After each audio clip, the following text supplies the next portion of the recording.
Big boss ಮನೆಯ 5ನೇ ದಿನ ಹುಚ್ಚ ವೆಂಕಟ್ ತಮ್ಮ ಚಿತ್ರದ ಶೂಟಿಂಗ್ ಬಗ್ಗೆ ಹೇಳುವುದರಿಂದ ಪ್ರಾರಂಭಗೊಳ್ಳುತ್ತದೆ. ನಂತರ ತಮ್ಮ ಚಿತ್ರದಿಂದ ರಮ್ಯಾಗೆ ಹೇಗೆ ಹೆಸರು ಬಂದು ಎಂದು ಹೇಳುತ್ತಾರೆ.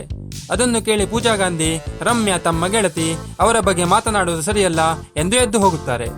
ನಂತರ ಮೈಸೂರಿನ ಮಣಿ ಎಂಬ ಚಿಕ್ಕ ಹುಡುಗಿ ಬಿಗ್ ಬಾಸ್ ಮನೆಗೆ ಬಂದು ಎಲ್ಲಾ ಪ್ರತಿಸ್ಪರ್ಧಿಗಳ ಜೊತೆ ಸಮಯ ಕಳೆಯುತ್ತಾಳೆ. ಮಣಿಯನ್ನು ಕಂಡ ಭಾವನಾ ಅವಳ ಮಗಳನ್ನು ನೆನೆದು ಅಳಲಾರಂಭಿಸುತ್ತಾರೆ. ಪೂಜಾ ಅವರನ್ನು ಸಮಾಧಾನ ಪಡಿಸುತ್ತಾರೆ. ರವಿ ಮುರೂರು ಒಂದು ಹಾಡು ಹಾಡುತ್ತಾರೆ.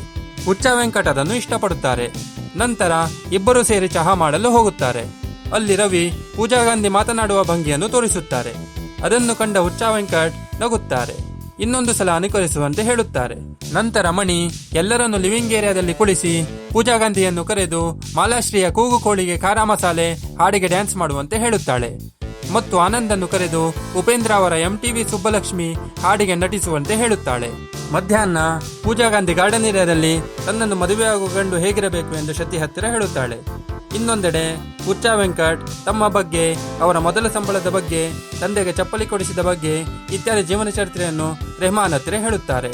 ಸಂಜೆ ಬಿಗ್ ಬಾಸ್ ಎಲ್ಲರನ್ನು ಲಿವಿಂಗ್ ಏರಿಯಾದಲ್ಲಿ ಕರೆದು ಮನೆಗೆ ಬಂದ ಕಿನ್ನರಿಯನ್ನು ಮನರಂಜಿಸುವ ಟಾಸ್ಕ್ ಕೊಡುತ್ತಾರೆ.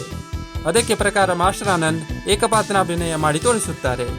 ಸುನಾಮಿ ಕಿಟ್ಟಿ ಮತ್ತು ಹುಚ್ಚ ವೆಂಕಟ್ ಆನೆಯಾಗಿ ಮಣಿಯನ್ನು ತಮ್ಮ ಮೇಲೆ ಕುಳಿಸಿಕೊಳ್ಳುತ್ತಾರೆ. ಆಮೇಲೆ ಬಿಗ್ ಬಾಸ್ ಹುಚ್ಚ ವೆಂಕಟನ್ನು ಕನ್ಫೆಷನ್ ರೂಮ್ಗೆ ಕರೆದು ಮನೆಯ ವಾಸ ಮತ್ತು ಅನುಭವ ತಿಳಿಸುವಂತೆ ಕೇಳುತ್ತಾರೆ.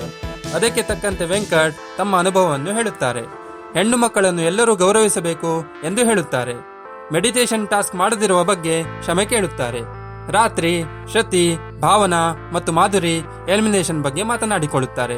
ಈ ವಾರ ಯಾರು ಎಲಿಮಿನೇಟ್ ಆಗುತ್ತಾರೆ ಮತ್ತು ಮುಂದಿನ ಸಂಚಿಕೆಯಲ್ಲಿ ಏನಾಗುತ್ತೆ ಎಂದು ತಿಳಿಯಲು ನಮ್ಮ ಚಾನೆಲ್ ಅನ್ನು ಸಬ್ಸ್ಕ್ರೈಬ್ ಮಾಡಲು ಮರೆಯದಿರಿ.